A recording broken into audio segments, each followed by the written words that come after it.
Right, carrying on from where we left off. Here we've got the mechanism plate base. The base part of it is assembled. We'll need to lubricate it. Now I normally lubricate these things with graphite powder.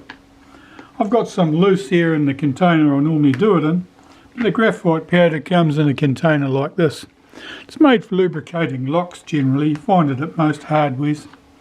Okay, so the graphite powder, what am I doing with it? Let's pop this in here. Can you see that? Yes, you can. Okay, so what I normally do is just drop a bit of graphite powder in around the blade actuating ring there. You don't have to be too scientific about this.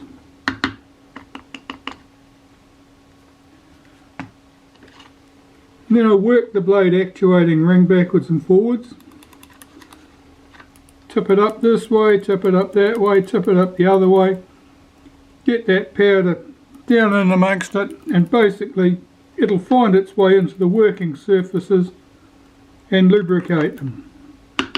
Then I just tap the powder off and that's all done. I've got to blow that out of course yet, but we're not done here. While I'm here I want to lubricate the retard gear train. So I'll just gather up some of this loose graphite powder I've got here.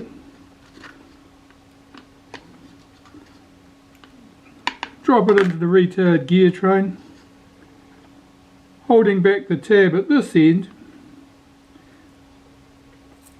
I can work the action repeatedly.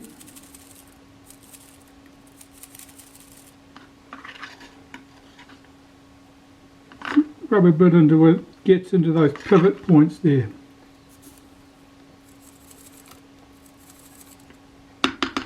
Tap it off. Now the important thing now is to take your rocket blower or something of a similar nature and blow away all the graphite powder that's loose on that mechanism plate, because if you don't it'll find its way out later onto the internal surfaces of your lens and you won't like it. That's done, and that should be all nice and smooth now. I'm just going to check the retard gear train again.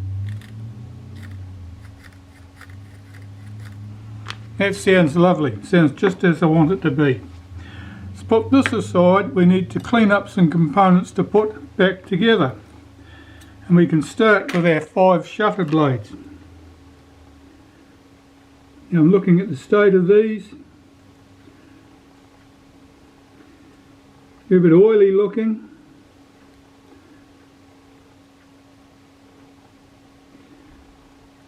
A few marks on them. I'm not sure whether there is any corrosion present or not.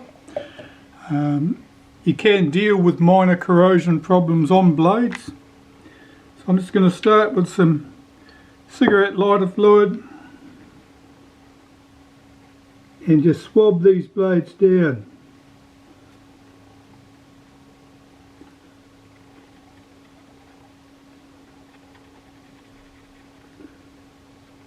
What I'm doing here is I'm removing any oil contamination from the blades.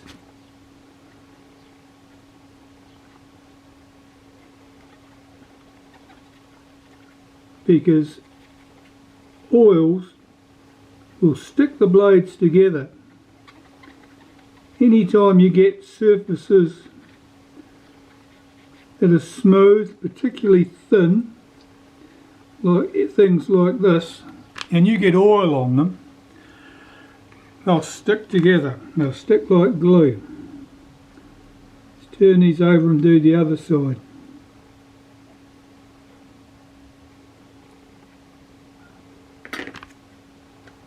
These blades are not particularly oily.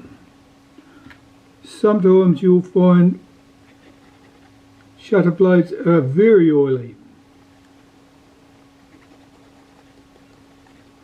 And in most cases you could say that oil has migrated there from elsewhere in the shutter, or more likely from the lens helical. The grease in the lens helical is probably the biggest local source of oil.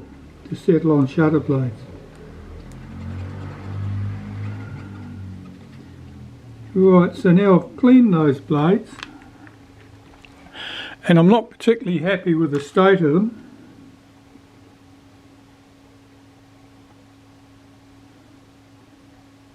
They've got a bit of a, not exactly a rough look, but there's something odd about the surface. It's like a corrosion pattern. I'm going to polish these with a bit of brass soap and then clean them again. That should get them into a very good state. So I better get set up for that. I use this is a pad of foam, plastic foam. I find this is very good for this job.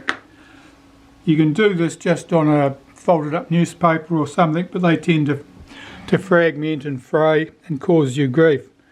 I'll find my Brasso. Yeah, I've got it. Just metal polish. It's designed for doing brass. It's a probably something more aggressive than a polish for doing silver. Now what I'm going to do is hold this blade down carefully and polish that surface. I'm not really feeling a lot here. If you've got blades that have got noticeable surface corrosion, as you polish them, you will feel a change. When you start the polish, it'll feel rough, and as you get further into the process, it will get smoother and smoother. And that's because the high spots of the corrosion or the deposit on the blades is worn away. Right, so that's blade number 1.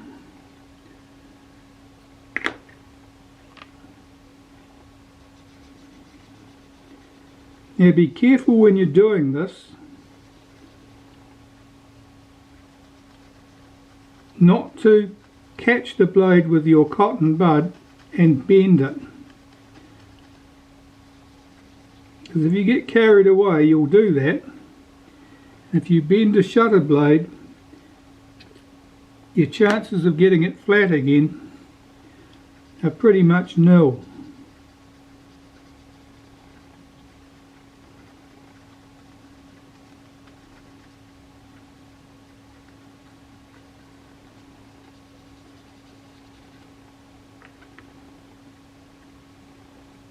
Right, I'll work my way through the last 3 blades, and then I'll re-clean these in exactly the way I cleaned them the first time with Naphtha, and then we can put them in the shutter. Right, let's put these shutter blades back in place. Now the first thing I want to do here is unhook the return spring from that lever, swing that lever out. That puts the blade actuating ring in the blade's open position, which is where we want to be to put the blades in place. But starting with blade number 1, which is the one that has the extra hole in it. It goes opposite this large rivet there.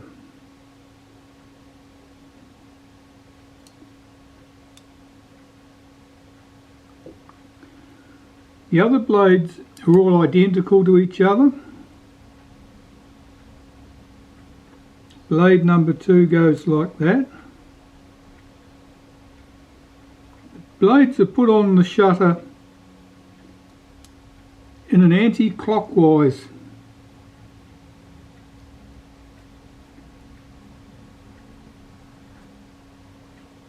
way.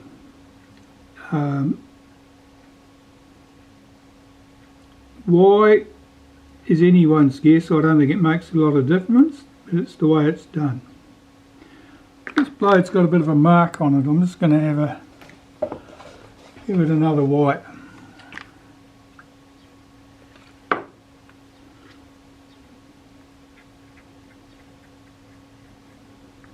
Yeah, I must have put it down on something.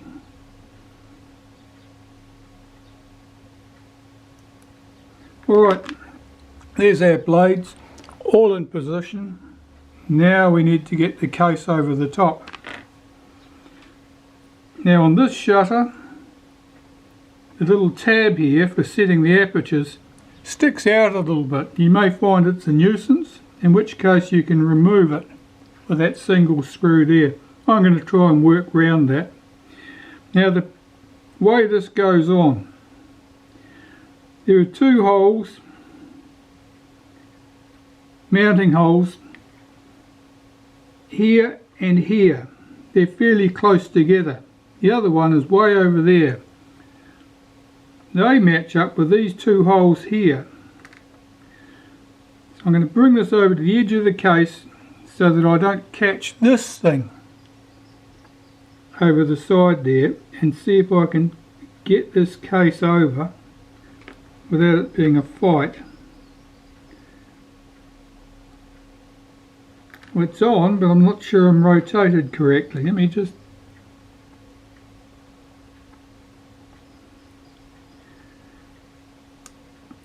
That's it.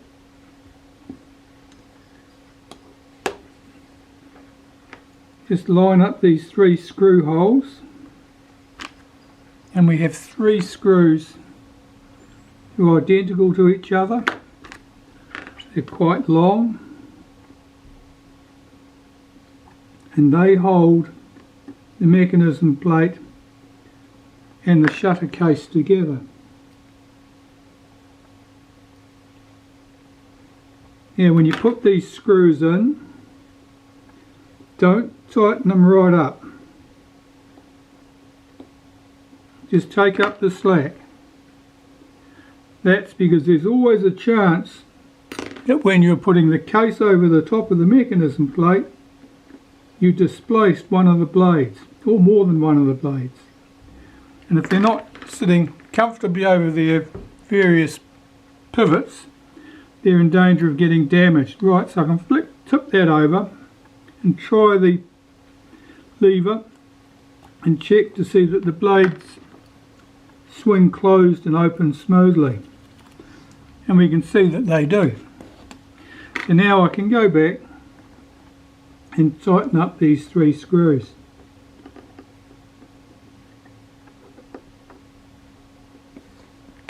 And check again. That's all good. That's a good result.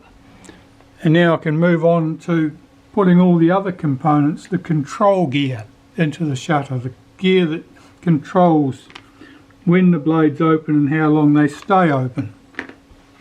Well, here are all the components inside the shutter that we need to clean. So I'm just taking a bit of naphtha on a cotton bud and just swabbing these components down to make sure that I've removed all traces of old lubricant, any dust and dirt, anything I don't like the look of really.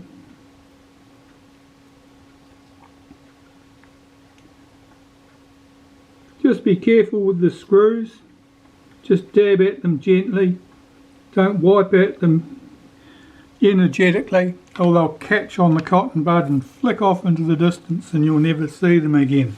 Alright, those parts look good to me. Let's start putting this shutter back together. Now, this little blanking plate here. In this shutter, that does absolutely nothing at all.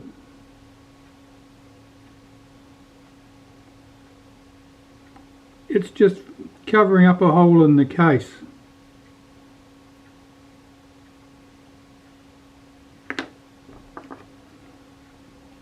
On the other type 013 retinas that I serviced, there was a flash contact there.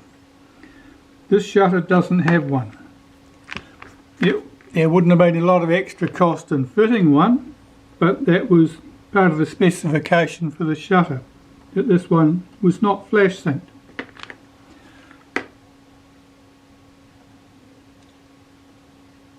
I'm looking for something and I'm not seeing it. It's better.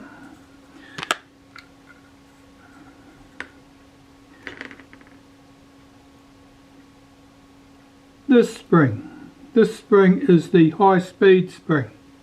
The extra spring that gives you the power, gives the shutter the power to open and close the shutter blades quicker than it otherwise would. I just gave that a wipe with a bit of molybdenum paste, a bit of graphite grease, or a bit of ordinary grease would do the job. This lever here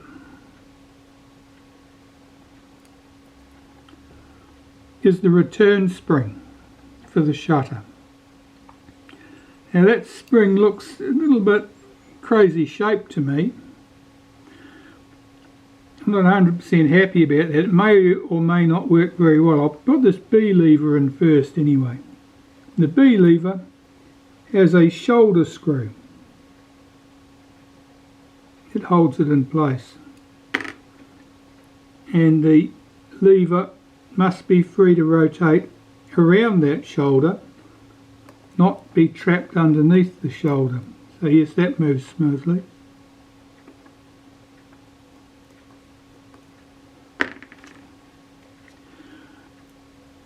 Let's try this lever. I may want to reshape that return spring because it's a pretty ugly shape. Okay, so this lever sits over here, over that post. The spring has to tuck down into the case. We have to get this thing around that high speed spring. Okay, so I've got my lever started. I'll manoeuvre that spring into position, tuck it down the side of the case. Yeah, that spring doesn't want to stay in. That's because it was misshapen, as I suspected. See if it'll stay there. Yeah, it's alright now. I'm not going to fight with that. It was pointing up in the air a bit, so it was wanting to jump up out of its little retaining groove. This is the shutter release button, or lever if you like. I'm just putting a wipe of molybdenum paste through the centre and through those two notches. You can see how one of the notches interacts with this spring here, this spring loaded lever.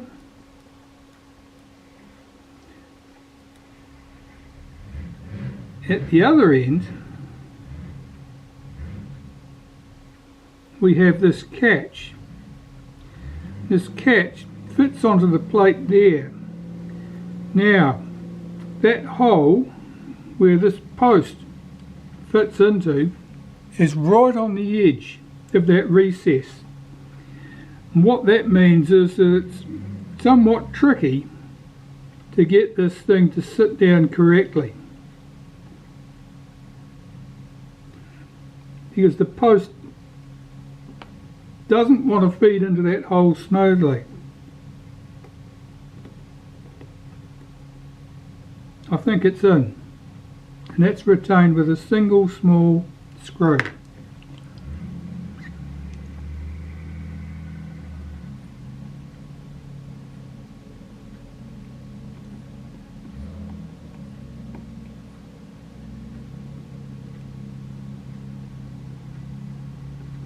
I'm checking that this moves smoothly. This is the catch that holds the shutter in the cocked position. It's very important it moves smoothly. Now, I'm pulling the B lever in towards the middle. The spring has to fit behind the B lever. There's a tiny tab on the bottom of the B lever that holds that spring in place. Normally this lever sits in a position somewhat like that, and the B lever as a result is kept under tension. Alright, so far so good. I need to clean and fit the main main lever, this piece is called, the main lever. So I'll clean that and then we'll put it into the shutter. I'll show you all the lubrication points at that stage. Now the main lever is usually well lubricated, and as a result it's usually gathered up quite a bit of grime.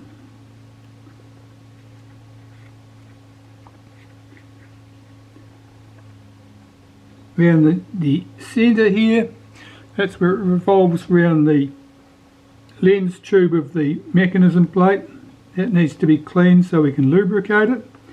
Now this little piece here, that's called the bird paw, and that's got a little return spring on it. Now be very, very careful if you're cleaning around that thing not to disturb that spring, because it's very fine and it's not easy to get back in place if you do damage it.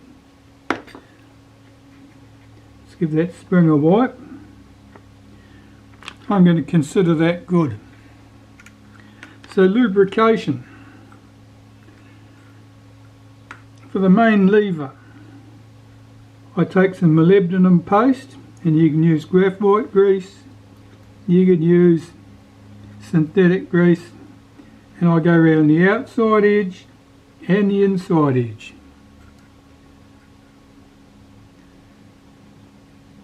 This little tab interacts with the retard gear train. I apply some molybdenum paste there, and here on this tail of the bird paw, and just on the tip. Let's pop that to one side. Let's have a look at the shutter itself. Where do I want to lubricate? On the tip of that catch,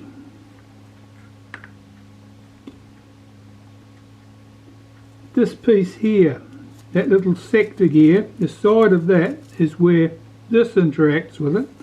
That needs a wipe of synthetic grease or molybdenum paste or whatever you're using. And this lever is what interacts with the speed settings cam plate to control how much this interacts with the main lever. I think I've already given that a wipe through there.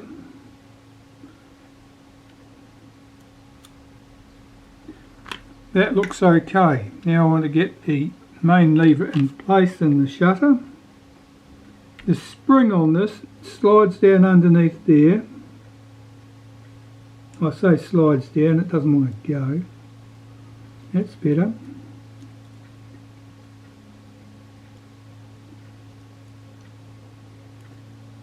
It's not, spring was catching. Didn't want to flop into place properly. Is it still doing it?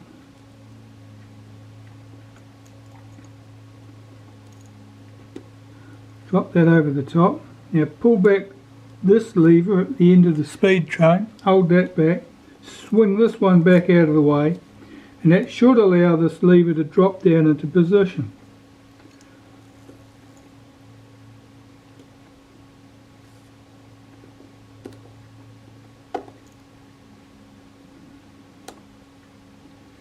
And mine's caught on something here. It might be the high speed spring. It is.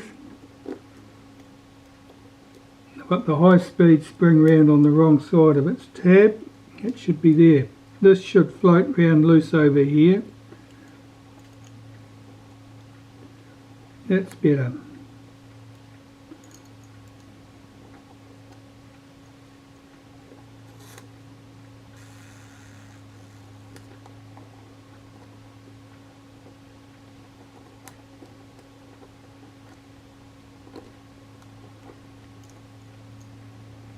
Something's catching up here and I'm not sure what it is.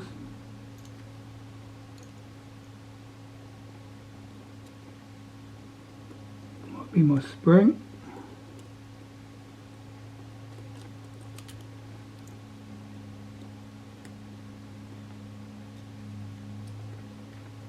Start again. Make sure my high speed spring is over this way.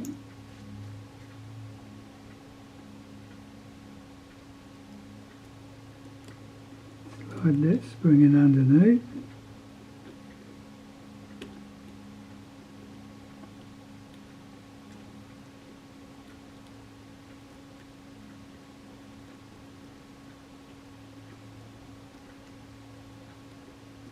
Oh, my B lever is catching on stuff. Hold that back out the way.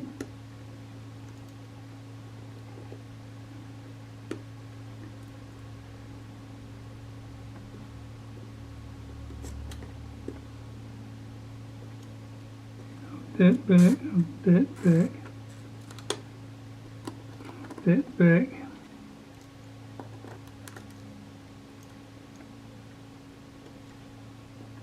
That's on the right side. The B lever is dropping in and causing me problems here. That's right now, I think. The B lever was doing its job, but we don't want it to do its job. That cap catches back. Did you see any of that? Or did it wander right off camera? Oh, we seem to be on camera now. Now the spring, I need to hook that over its post.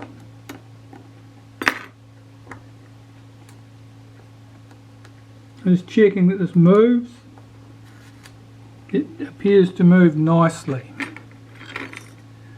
Before that explodes and flings things across the room,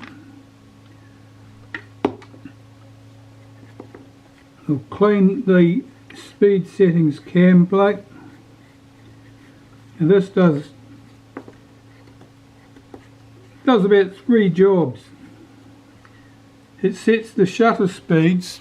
One of the jobs when it sets the shutter speeds is it engages or disengages the B setting.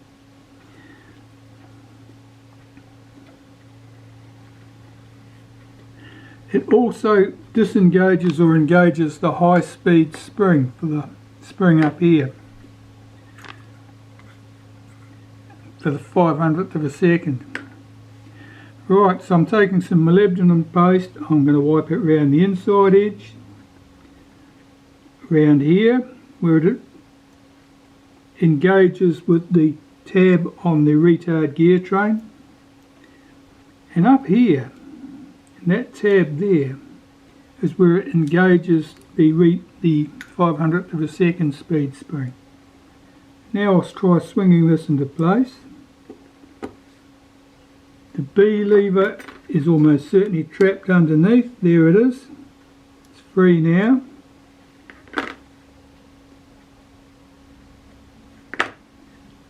Let's set the shutter to B, cock it, that works nicely. Let's set it to 1 second. That sounds nice. Now you're probably wondering, without a reference point, how did I know that was going to be B or 1 second? Well, B is obviously going to be when it's all the way around as far as the B set is, you can turn it. But this little cutout acts as a reference point, so a tenth to a second should be something like this. And as we bring this speed ring round to the 500th of a second speed spring, you can see there at 250th this spring is just not really engaged. At a 500th, that spring is compressed, it's under tension.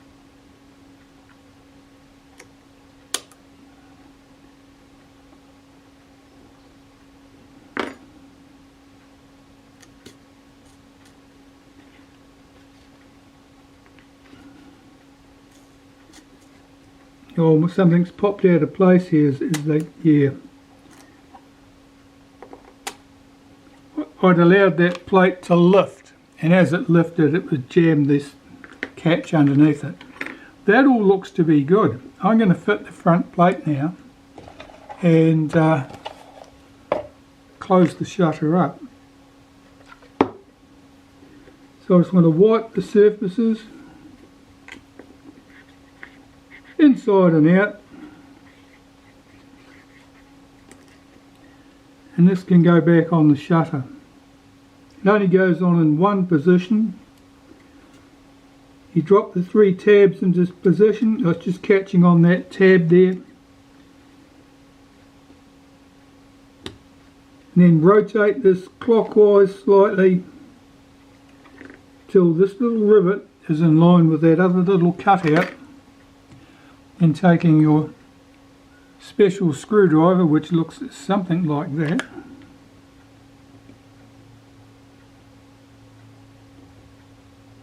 rotate that rivet, and now everything is intact in place and working. Let's take that back to the 1 second.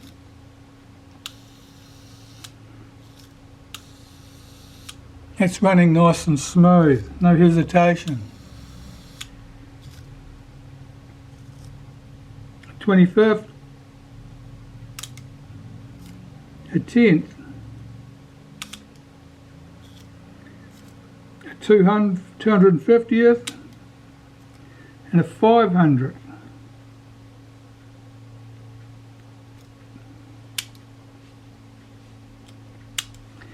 When you're using one of these old Contour Rapid shutters with that extra spring involved, you're supposed to set the speed on the shutter first before you cock it for the 500th of a second.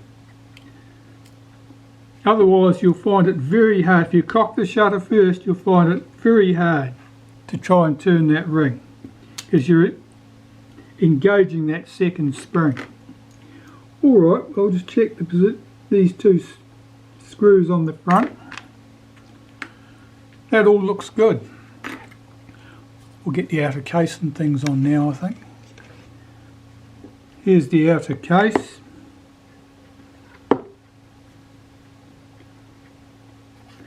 Give this a wipe out.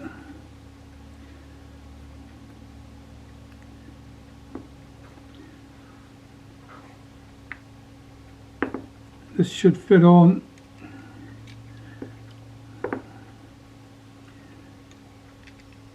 Now, on the other cameras, on these 2 shutters, it's easy to tell where this fits because it's got a cutout for the flash sink. This of course has no cutout for the flash sink.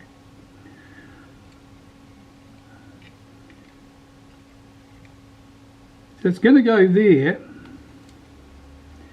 because we've got to have clearance for these 2 levers. But where exactly? I don't know that this had marks on the case where those screws bit. Oh yes, it did. There's a slight indentation there, a little milled mark. And the same on the other side, there's just a mark where the screw head was on present, so I know it goes right there. And we can check the action of the levers, make sure that they are free to move, and they are. So this is the detent for our aperture settings. Now the aperture fully open, it's going to be at this end of the scale.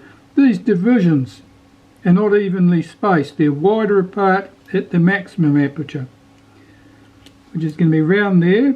Now I've just tucked that in underneath the edge of that outer case, and if I get the other end, I can probably do the same.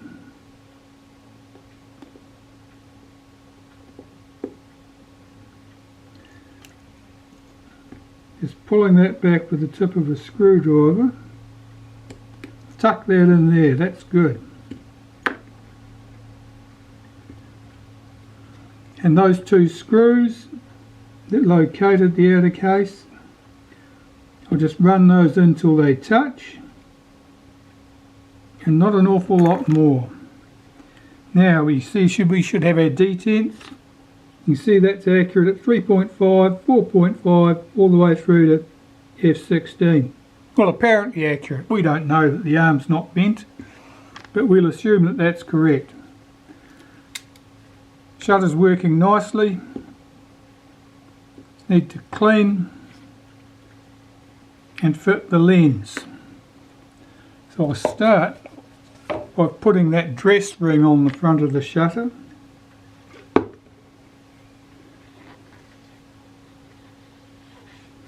You may strike the odd camera where someone has serviced the camera and had no idea what this was and had it sitting around the back here as a spacer. It's not. It sat in here and it covered up that rivet. It's just a dress ring, it's just to make things look pretty. The lenses, I just need to clean those with a bit of domestic glass cleaner.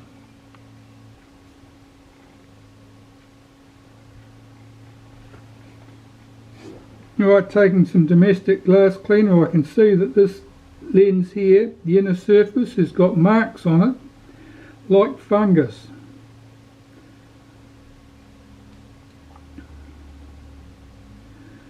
They may or may not clean completely away.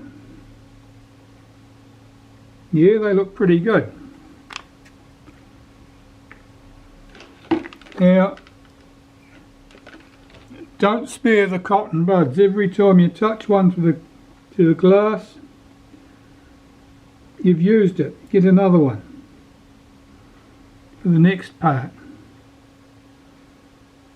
Typically, I just moisten the cotton bud with a bit of domestic glass cleaner on one end, clean the glass surface, take the other end and polish off the marks.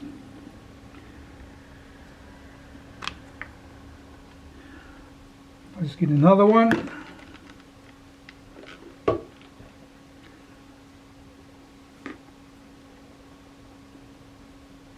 Particularly when you've got a very dirty lens, you may need to do it a few times. And what I do is I moisten the Q-tip with a bit of glass cleaner, clean the lens with it very lightly. You're wanting to lift off any major contaminants, but most importantly you're wanting to lift off any dust or grit. You don't want to be grinding it into the lens. When you've got all the big lumps and bumps off, then you can come back and do it again, and you can be a bit firmer about wiping it, because there you're hoping that the solvent action of your cleaner will lift off any oily film that might be on the lens. That looks good. I'm going to clean this case of the lens here now.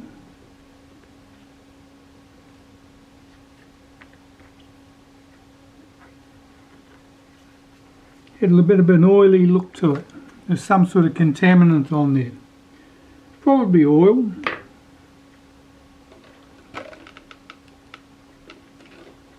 Take your time with this. Be gentle with it. You will find times when, particularly with an old camera, an old lens, that you clean the glass and it's just not going to clean. Or there are marks on there, perhaps from fungus, and the fungus has etched in to the coating on the lens. Now that can look pretty ugly, but often it's ugly to look at. It's not ugly to look through.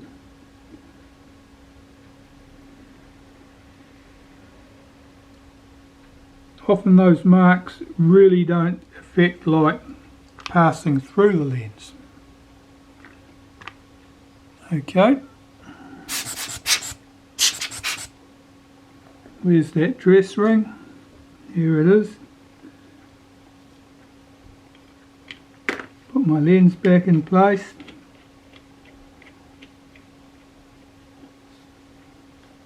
Screw that down tight. Now that dress ring, if it's not present, some people panic and think, well, it's going to affect the position of the lens and it's going to affect the focus.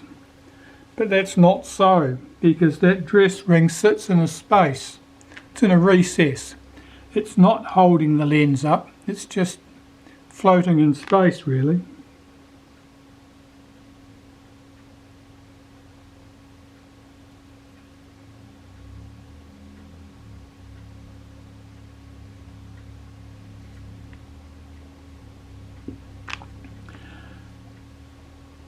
And there we have it.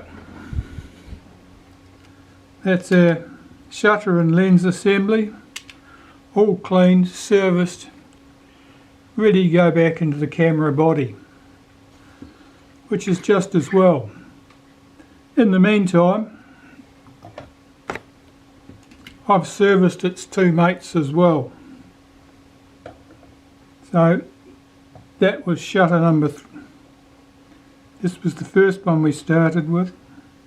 It's the unusual one. It's the unsynchronized Compur Rapid with the older style case. Now I can carry on and service the camera bodies.